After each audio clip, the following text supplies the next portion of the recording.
Okay, so we are here with, María del Carmen Rodríguez.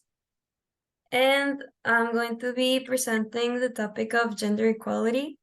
So if you're welcome to start with a brief self-introduction here with the aspects visual on the slide, if you would like to share with us. So you want a brief introduction about what do I think about that topic? About yourself. Oh, myself. I'm sorry. Okay. My name is María del Carmen Rodríguez. I'm a mother of two young adults. One is 27. I'm a mother of two young adults. One is 27. Another one is 29. I'm Mexican. I've been living in United States for 30 years. Okay. And what else do you want to know? I work here as a teacher of preschool. And my religion is Catholic. Okay. And I'm Mexican, as I mentioned. I'm Mexican. Nice.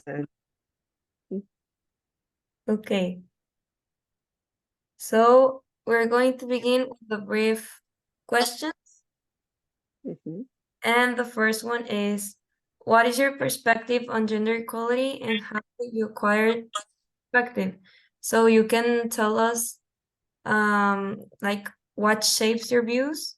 You can choose to focus on gender equality in the workplace, in education, or social at large. Consider like personal experiences, educational background, etc. Okay, gender equality here, it's a big thing. In United States, actually. In California, it's a little, I can say, not as hard as other states because we're more open. There's a lot of genders here. There's a lot of, we try to be very we try to be very, how could I put it? Fair to everybody, fair to everybody. So it's a big thing at work. You cannot discriminate anybody. No discriminations at all, not by gender, not by race, obviously by religion. Everything is welcome. Everything has the same rights. So it's a big thing. You can even lose your job position if somebody proves that you are making any differences. So it's a big thing. I learned over here in the United States actually how important it is to be respectful to everybody, no matter the way they think or what they do. It's just everything about respect. I mean, I don't agree with some things, but that doesn't make people less value or better than me. So it's a big thing, and I try to be very, very fair with everybody. Okay. So moving to the second question, which is, which aspects of your cultural identity can you relate to this issue? You can think about how your cultural background, whether it's rooted in nationality, ethnicity, religion, or other factors, intersect with your views on gender equality. Well, that's a big thing. I don't know exactly how Mexico is right now in that aspect.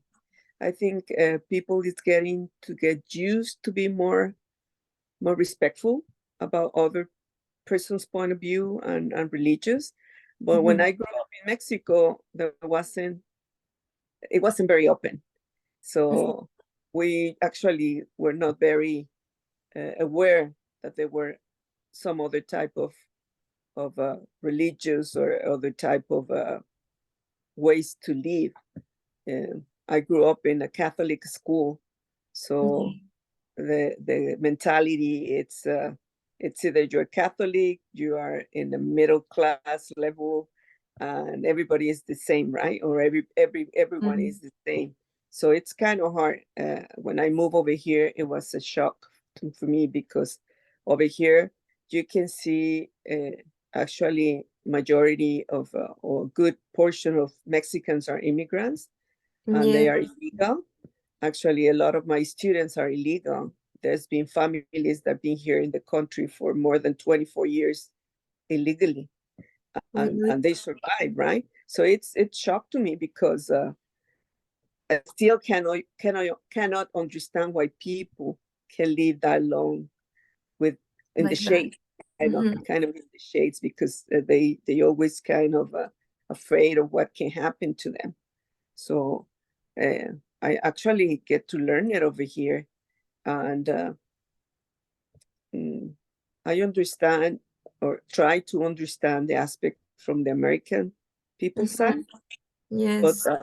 I think it's very fair to treat everybody with respect because I don't. In the majority of the cases, immigrants don't come to take anybody's job. They come to do what they can do, and nobody Mhm. else do it or who is willing to do it. In terms of working. So I mean, whoever wants to do the job, it's fair for them to be here as Yeah. long as they're working and being hard workers and I don't think it's fair to discriminate them because or simple because they don't have a legal statutes. So Mm. it's kind of hard. You can still see that every day, and I don't know if it's because we live close to the border or it's so I live very close to TJ Tijuana, but Mhm. still you can see it every day. It's kind of disappointed uh, Yes. how how developmental is this state or this Mhm. country, and still you see a lot of discrimination. Yes. Yeah. So Espec- Especially like for the differences in cultures, right? cultural, it's interesting because I don't think United States have it's a country that had a big culture. Mhm. Uh, in that aspect, in contrast with Mexico, Mexico it's very rich in culture, and everybody as a foreign, they love Mexico. They can tell you right away, oh my Hmm. God, there's a lot of culture. It's either the food, the people, the country itself, how beautiful it is. Uh, there's always good things that I hear in in Mhm. in the level where I work at.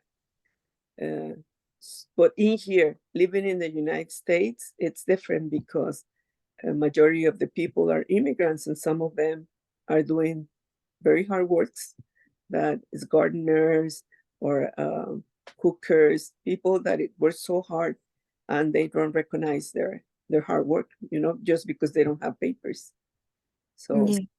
yeah, it's kind of very contrasting. Mhm. Okay. So, what is the impact of gender equality in your personal life? So, how has it affected like your career choices or opportunities? Has it influenced your family dynamics and relationships or any personal goals, achievements? Personally, it haven't affected at all to me Okay. because I had the opportunity to study or did a profession in Mexico and didn't have the opportunity Mm. to continue with that profession here. But I had the choice just because I volunteer a lot when my children were little in the classrooms. Mhm. They provide me a scholarship and they pay for my studies to become a teacher. So in that aspect, I don't see, or in my personal experience, I don't see any difference. On the contrary, there's a lot of opportunities. If they see that you have the talent or you have the guts to do something, they support you.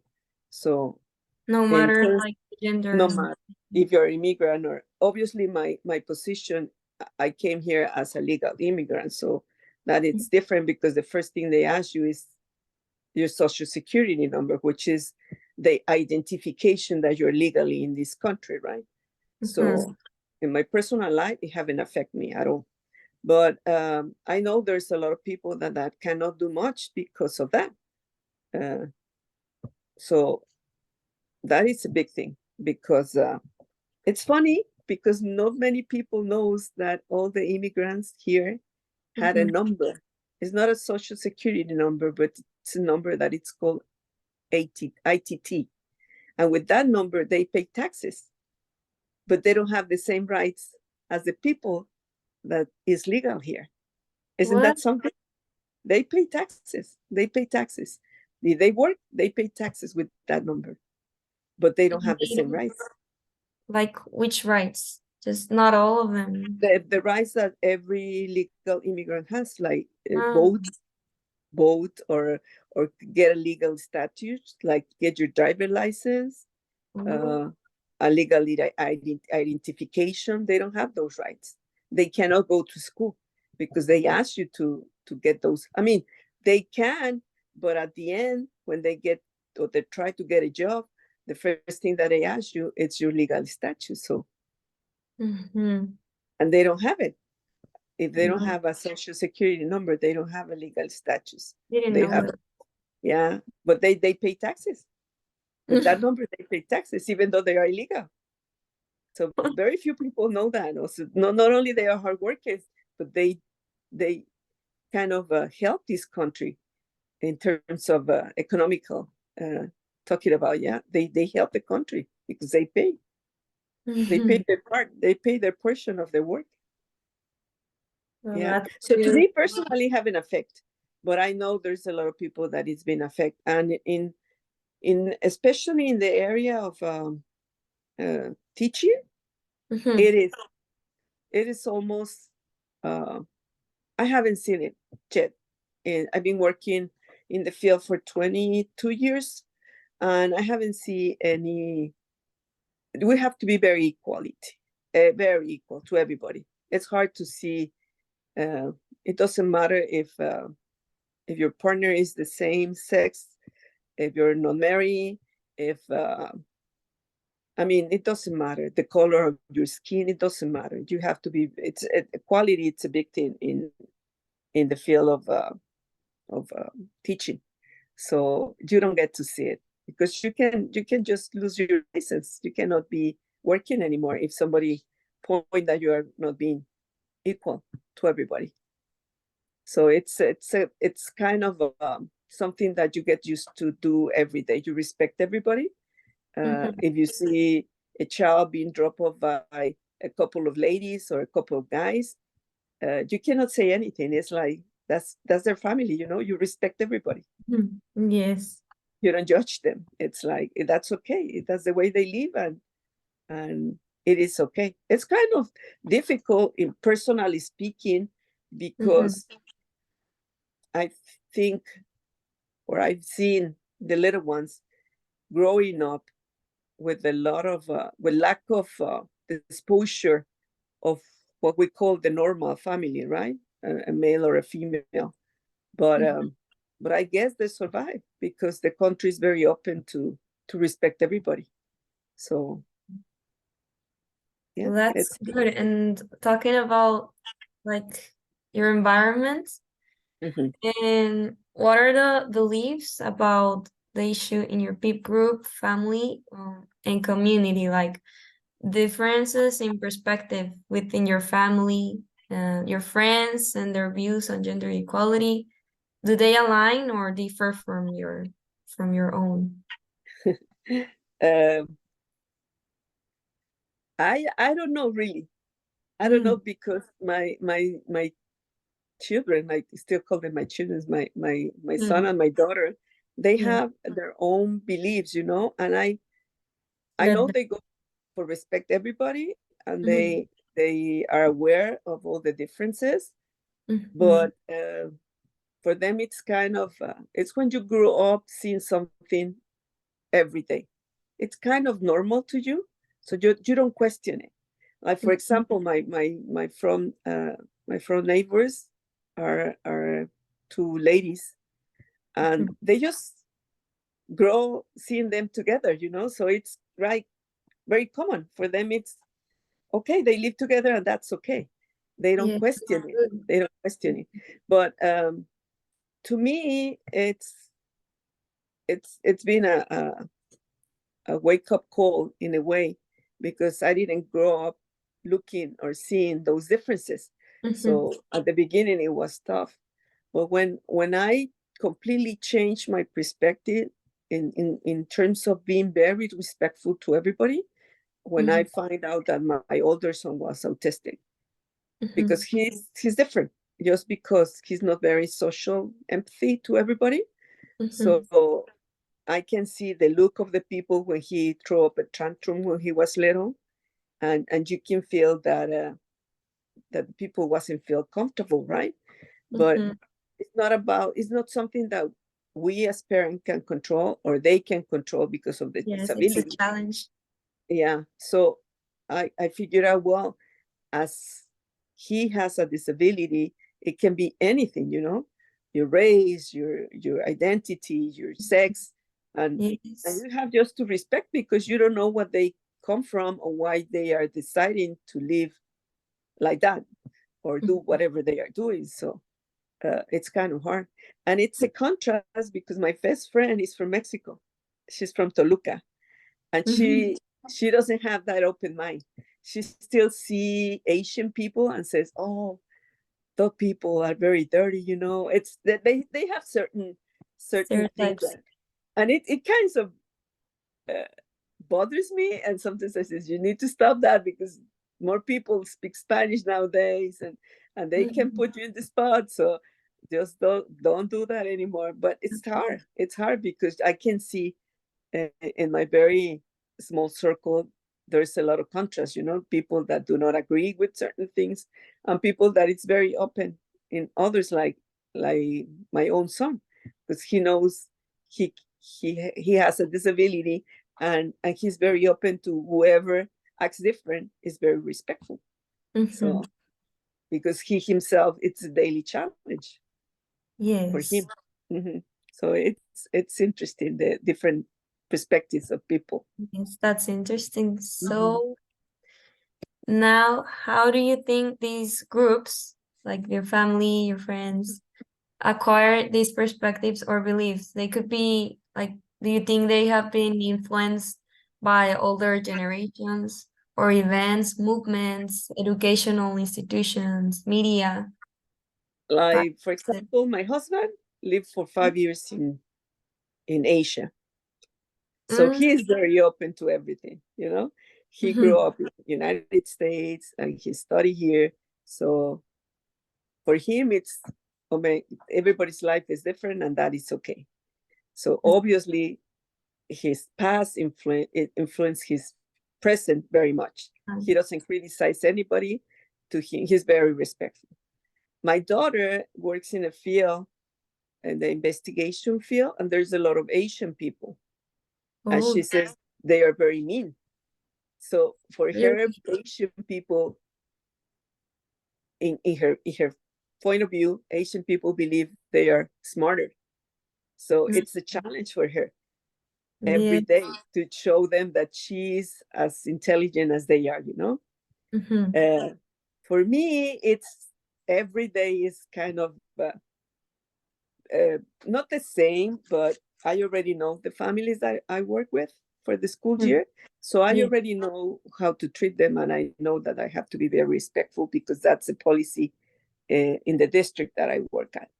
So it's obviously whatever you live in the past or whatever you grow up thinking, it can be changed in the future because of what you are living at that day, or Mhm. whatever experience you're going through. Yes, for So example, like the current movements and the news. yeah, like politics right now. I don't love to talk about politics, but there's always the the blue or the red party, right? And the Right. red are very conservative. They don't like abortion. They don't, a lot of things that maybe in our religion are not accepted, but you never know. I mean, it's kind of hard to say, oh, this is not right, or this is okay. it's Mm-hmm. it's very general. You need to really get to know the people and the situation, because you never know. So it's extremes. Balancing or being equality to everybody is not easy to do it every day.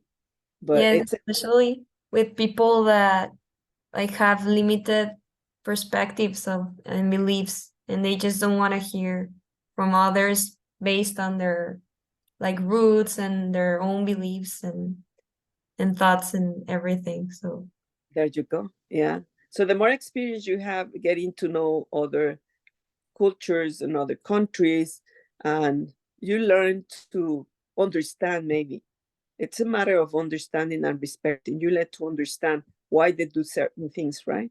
mhm, And why they're going through, and and the challenges that they go. I don't think, like for example, immigrants like to work in the fields, but it's the only thing they probably are capable to do. But it's a very hard work, and without their work, we wouldn't have any food. But not many people get to see that way, you know. Not many mhm, people get to think, oh, these people that is working in the field every day and picking up the oranges, I wouldn't have any oranges at home. mhm, So if you connect the dots, it would be easier to be more respectful and more empathy to have more empathy to everybody. mhm. Yeah. Okay.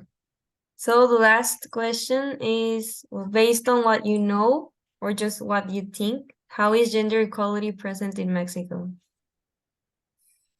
It's funny because lately I have the opportunity to go at least once a year to Mexico, right? So Okay. I get to see that people is more open. I get to see couples of the same gender. Uh, I get to see more Yes. tolerance of the families that are Catholic. Their children is not going to church anymore, or Mhm, living together. Maybe so people is more tolerant. I don't mhm. know if they agree or not, but I see them more open. Uh, I think it's the new generations that are uh, putting that first step Example. Mhm. to be more empathy to everybody. You know. Yes, so cultural expression of gender equality in Mexico, they involve women and men working together to challenge traditional roles. And here are some examples. Like, Um, for example, Las Mujeres al Poder, there's a lot of street art here, Yeah. and well, they just symbolize how women use their role and professions, breaking like stereotypes made by society throughout the generations. And so for me, this represents a society that is becoming more inclusive and fair, and where everyone's skills and talents are valued, regardless of their gender. So what it means to you? It means a lot because uh, I know we have different abilities as humans. It Mm-hmm. doesn't matter much. The gender, it does impact that. But we have different abilities. But if we take advantage of whatever a man can do and a woman can do and work together to do a better future, I think it would be more successfully as a society for us, right? We can achieve more. But just selling, but there you can still see a lot of machos. Like for example, in Mexico, it's hard to see it over here. Uh, there's more equality in that aspect, but you can see more a type of people that, oh, these are Mexicans, I don't like them, you know. So Mm-hmm. in terms of the nationality, so uh, every country has a lot to work with it. But you're right, uh, women and as men have a lot to offer. We just need to be more try to balance it, because take the advantage of whatever gender can do, and just work together, and we will be more successfully as a as a country, as a Community. Mhm. as a community. There you go. Hmm. Yes, so here we have another example in Los Angeles where Hmm. there's march that well they just raise their voices, and also I think it represents like a fair community who's standing up for their rights and making apart their differences. So Hmm. again, what do you think it means? Well, it means that we still have a long way to go. There's a lot still to do because there's always going to be people against certain movements, certain genders, and there's always going to be space to grow. But it depends of each of us to be at least more empathy more to everybody, so we can to try to be more balanced on in our daily living, right? Mhm. And Yeah. lastly, um, I want to put a third country, which is Pakistan. And it's one of the countries with the biggest percent of gender equality, with a very low gender equality there. There's a lot of problems. And here we have an example of cultural expression, which is I'm Malala. It's a book where she shares and gives all her thoughts about gender equality.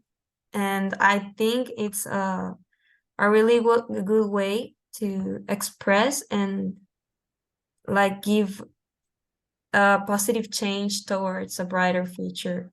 What do you think it represents? Well, that's so sad because that is true. That's still happening in this century. It's so sad that they don't have the right to even express themselves Mhm. because of the gender. But I guess represents that we all have much more to do and Mhm. try to empower them and in whatever we do every day, like kind of recognize them of the effort, what they are doing, and so they can continue with their movement because it's going to make a difference for them and for the country sooner or later, right? Especially Mhm. for the coming generations. But it's still a tough fight because they go through a lot of very unfair situations just Yes, because they speak up. But yeah, believe it or not, in this century, we still see the challenges. that challenge. Yeah, yeah. We're lucky here, I guess, in this part of the continent that at least we Ye- can speak up Yes, and express ourselves, which is a big thing. yes, in a more natural way. Yeah, yeah. S- To conclude, I just want to discuss like new perspectives. So with all this, I take the opportunity to analyze cultural expressions related to gender equality. And also, I discovered that culture is a powerful driver of social change. We could see that in the different examples of the countries, and it also helped me shape the idea that individuals can be powerful advocating for gender equality regardless their background cultures. Yeah, yeah, and I would like to add something. My father used to say, or my mother used to say, that you don't have anything else to do in life but study, right? Because we grew up um, in a very middle class society, so we Mhm. didn't have the need to work or do anything else. So she used to say, "You guys have to study. You guys have to study." And I think that's one of the tools that we need to encourage every single person to do, because that it's uh, open your eyes to different things. The more you study, the more you read, you see or come with new ideas, so we can become a better society. Uh, Mhm. so that's an incredible tool. Studying and open your Education. eyes to, yeah, to new possibilities, right? Yes, that's true. I agree with you too. Yeah. So thank you so much for your awesome words and for this awesome interview and for helping me complete this information. My pleasure, Andrea. It's so good to see you, and I wish you the best. Okay. Yes, thank you. Thank you. Have a great afternoon.